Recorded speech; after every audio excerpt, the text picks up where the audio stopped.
Hello po sa lahat. Ako po'y nananawagan kung saan man makarating itong aming video.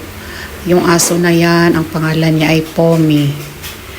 Kung gusto nyong mag-ampon guys, papaampon na namin siya. Kasi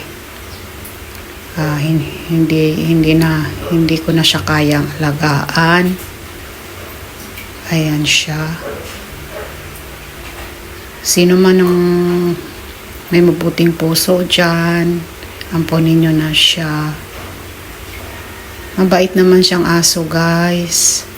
Tulog lang siya ng tulog kapag wala siyang ginagawa.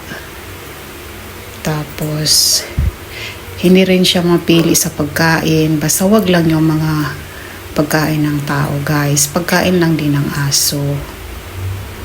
Tapos lagi siya, matakaw lang siya sa